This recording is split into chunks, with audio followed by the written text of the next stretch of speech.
à medida que eu vou ficando mais velho, eu vou lembrando de algumas coisas da minha infância, e uma das coisas que eu tenho lembrado é que eu acho que eu me vi empreendedor bem antes do que eu pensava, assim, porque eu tenho passagens na quarta, na quinta série, fazendo colar e pulseira de miçanga para vender dentro da sala de aula, assim, e alguns outros flashes do meu prédio também, fazendo meio que o mercado negro dos meus bonecos antigos para as crianças mais novas, assim, eu tentando vender para elas o pouco dinheiro que elas ganharam ali na mesada.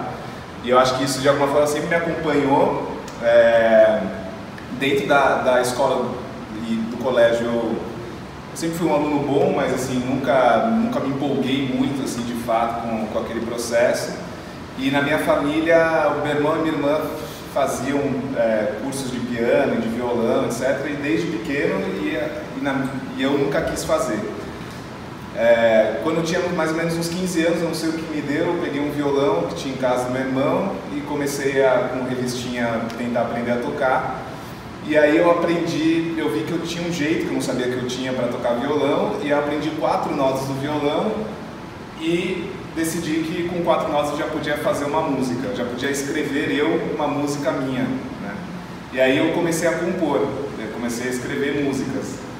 E depois da primeira música que eu escrevi, eu tive por algum tempo assim, o sonho de ser músico e de ser compositor e trabalhar mais com isso, mas também de alguma forma, como isso não era muito incentivado em casa, sempre foi ficando na paralela, assim. Só que o lance de compor, né, de compor uma música,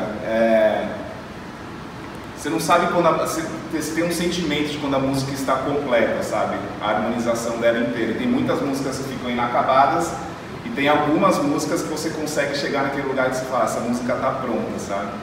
E eu sempre faço esse paralelo para minha vida, assim, até hoje eu já componho bem menos do que eu compus, mas as coisas elas precisam ter uma sensação de completude, assim como uma composição para mim, sabe?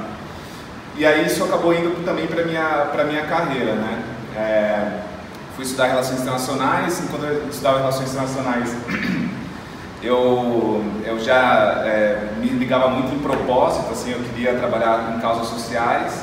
No meu estágio, fui trabalhar na Fundação Bravo, que é inclusive uma fundação também do Beto Sicupira, que é um dos patronos aí da Endeavor. E ali comecei a trabalhar, tendo contato primeiro com educação e com projetos sociais. Aí depois desse processo fui trabalhar com projetos culturais, e aí com 21, 22 anos eu tive meu primeiro empreendimento. Daí foi um momento que eu não me vi no mercado, nas coisas que eu estava trabalhando, eu falava, isso aqui não é meu, eu preciso fazer alguma coisa por conta. E aí eu fundei uma empresa chamada Soul Sampa, que tinha a missão de fazer com que as pessoas conhecessem mais, tivessem experiências mais relevantes dentro da cidade de São Paulo. Então basicamente a gente pegava e fazia roteiros a pé para a cidade, começava numa estação de metrô, terminava em outra estação de metrô, e esses roteiros eram temáticos. Então se fazia um roteiro de arte de rua guiado por um grafiteiro, roteiro de arquitetura guiado por um arquiteto, pelo centro de São Paulo, etc.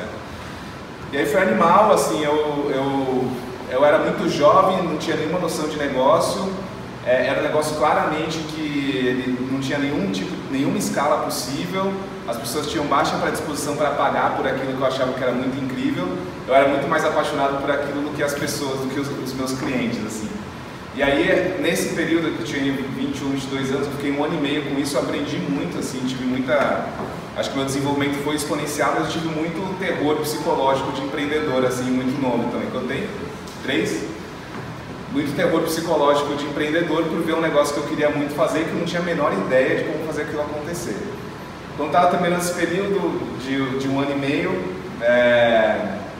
enquanto eu fazia o Soul Sampa, eu fiquei responsável pela parte de comunicação e marketing da história e fui me afeiçoando por isso. E aí eu vi uma vaga aberta na Endeavor para tocar a área digital da Endeavor, para começar uma área digital na Endeavor. E aí eu fui, conheci a Cacá, o Boteles, que na época eram os diretores lá, e por alguma razão eles acharam que eu era a pessoa para fazer aquilo, por mais que eu não tivesse nenhum histórico disso real. E aí acho que a Endeavor foi para mim um grande trampolim assim, de vida, uma mudança completa, porque lá eu pude aprender muito sobre empreendedorismo, que era algo que eu sempre senti que eu tinha, mas eu não tinha nenhuma estrutura assim, né? E pude aprender muito sobre esse ambiente também digital. Foram 4 anos construindo a estratégia digital da Endeavor.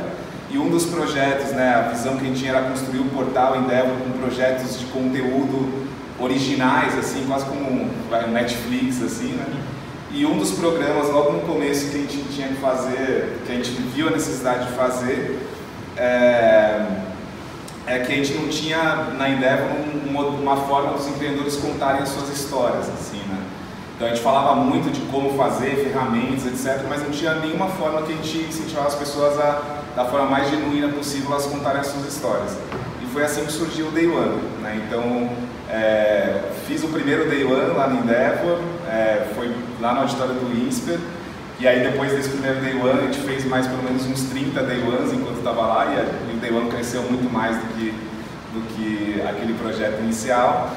E eu acho que esse período da Endeavor foi o que também me alavancou a sonhar, acho que tanto o período da Endeavor, mas quando a relação com o Day One, assim, especificamente, me ajudou a ver que, assim, os sonhos são possíveis, que é possível sonhar muito grande mesmo, e que a gente tem poder de realização, sabe? Então, agora que eu estou com a Terra, como toda startup, a primeira etapa ali é uma etapa muito de sobrevivência, né? Você não sabe se você vai conseguir chegar no final do ano. A gente conseguiu chegar no final do primeiro ano, e agora acho que a gente está se permitindo a sonhar maior, mas eu tenho total convicção que os exemplos que a gente teve, né, nesse processo lá no Endeavor me situam muito aonde eu estou hoje, sabendo que isso aqui é só, assim, uma parcela do que isso pode ser no futuro. Então é isso, essas histórias todas aqui, sempre do Day One, sempre me inspiram. Essa é um pouco da minha história também. Boa. Propósito.